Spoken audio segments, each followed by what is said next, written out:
Dames et messieurs, soyez salués depuis vos positions respectives, où que vous soyez, partout dans ce monde. Alors, nous assistons à une intensification de la situation depuis que l'Amérique a procédé à cette frappe iranienne. Et le monde islamique qui soutient Mordicus l'Iran, ce monde a décidé d'apporter son soutien d'une manière ou d'une autre à l'Iran.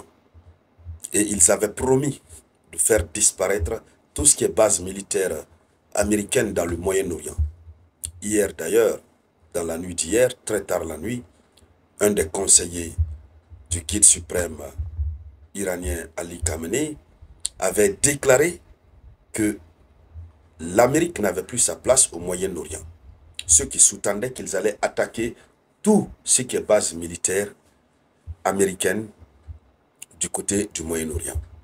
Alors, en le faisant, eux-mêmes peuvent agir tout comme les groupes et les pays qui les soutiennent peuvent agir. C'est donc ainsi que la base militaire américaine de Kasrak en Syrie a été attaquée en cette matinée du 23 juin 2025. Il faut dire que c'est une base militaire hautement stratégique pour l'armée américaine et personne ne pouvait penser que de telles bases feraient l'objet d'attaques. L'Amérique avait pensé qu'après avoir frappé et appelé à la paix, le reste allait être des placards, des paroles en l'air, c'est-à-dire des discussions inutiles, appel à la négociation par-ci, par-là, pour parler par-ci, par-là, et puis voilà, ça allait se calmer. Mais l'Amérique comprend aujourd'hui qu'après avoir dépensé tout ce montant colossal pour frapper l'Iran, et qui s'est soldé par un échec, il y a le feu désormais derrière l'Amérique. Il faut rappeler que l'Amérique a dépensé beaucoup d'argent pour le déplacement de ces bombardiers B-52. Je crois qu'ils étaient au nombre de 19, si je ne fais pas erreur sur le chiffre. L'Amérique a payé 2 milliards de dollars pour chaque bombardier. Sans oublier le ravitaillement continu. Donc 2 milliards fois 19, ça fait combien déjà? Donc l'Amérique a fait un échec. Et en plus, ce qui permettait à l'Amérique de maintenir son hégémonie dans le monde, ce sont ses bases militaires. Ces bases militaires qui représentent ce que l'Amérique a une influence. Et ce sont ces bases militaires qui sont en train d'être attaquées, mais sérieusement attaquées. Alors, selon l'information officielle, l'attaque contre la base américaine de Kasrak dans la province de Hasakeh en Syrie s'inscrit dans le cadre des ripostes annoncées contre l'action unilatérale, illégale, inconstitutionnelle de l'Amérique contre l'Iran. Et donc, c'est une nouvelle manifestation d'une tension croissante. La Syrie vient de le faire. Nous allons voir dans les détails comment est-ce que ça s'est passé. Mais la Syrie, du côté de la Syrie, ça vient de se passer. D'ici la fin de la journée, quelles sont les autres bases militaires américaines qui seront visées? Voici l'une des grosses questions qui se posent.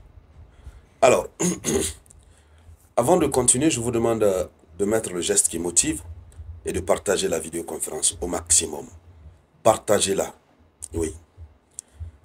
Alors, des rapports récents, notamment des rapports de l'agence de presse iranienne, Meha Neo Agency et d'autres médias confirment cette attaque sur la base militaire américaine située dans la zone de Kasrak, dans la partie occidentale de la province Hasakeh en Syrie. Donc, mais pour le moment, on ne nous dit pas quelle est la nature exacte de l'attaque. Ça n'a pas été spécifié. On ne nous dit pas exactement quels sont les dégâts qui ont été causés. Mais certaines sources mentionnent que ils ont procédé à des tirs de mortier et des drones kamikazes, donc des frappes combinées. Alors, les forces américaines ont rapidement déclenché l'état d'alerte et mis en œuvre des mesures de sécurité strictes, y compris des opérations de nettoyage autour de la base et un renforcement des entrées principales. Bon, pour le moment, est-ce qu'ils ont réussi à endommager réellement la base militaire? Pour le moment, nous n'avons pas beaucoup d'informations. Mais ce qui reste clair, la base militaire elle-même, elle est déjà mise en état d'alerte maximale. État d'alerte maximale. Et pas seulement dans les zones périphériques aussi, les bases sont mises en état d'alerte maximale. Alors, qu'est-ce qui risque de se passer? D'abord, déjà, avant d'y arriver, et qui sont les auteurs? Qui sont les auteurs? Ça s'est passé en Syrie. Qui sont les auteurs? Alors, est-ce le gouvernement syrien? Qui est à la base?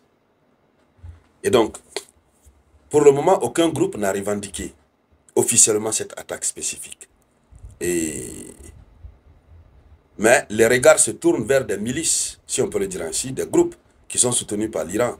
Parmi ces groupes, qui sont sous l'égide de ce qu'on appelle la résistance islamique en Irak, et il y a que ces groupes sont vraiment engagés derrière l'Iran. Ils en ont marre. Ils ont vu ce que les Occidentaux ont fait du côté de la Syrie, ce qu'ils continuent de faire dans ce qu'ils ont fait un peu partout au Moyen-Orient. Donc ces groupes sont engagés. Pour le moment, ces groupes n'ont pas revendiqué. Mais qui peut être à la base de ça? La Syrie, le nouveau dirigeant syrien est très bien d'accord avec Donald Trump. Oui, ils se sont rencontrés, je crois qu'ils ont même signé un accord. On le laisse au pouvoir, et puis lui, en échange, il donne les ressources naturelles de la Syrie aux États-Unis d'Amérique. Mais alors, pendant que la Syrie est plus ou moins bien d'accord avec l'Amérique, c'est là qu'on attaque une base militaire américaine en Syrie. Alors donc, la situation devient très compliquée. Quelles sont donc les implications? Cela nous pousse à dire que l'Amérique a chaud. Même dans les États où l'Amérique est censée être tranquille, l'Amérique est obligée d'être sur ses gardes puisqu'ils ont annoncé, l'Iran a annoncé qu'au Moyen-Orient et un peu partout dans leur zone-là, l'Amérique n'a plus sa place. Et donc, voici la une de l'actualité. Alors, ça chauffe. Ça commence à chauffer réellement. Et ça donne du fil à retordre aux États-Unis d'Amérique. Nous allons donc continuer de suivre cette actualité. Tout ce qui va en découler, on reviendra en parler ici sur la tribune d'éveil des consciences. Merci donc à toutes et à tous. Je vous reviens tout à l'heure.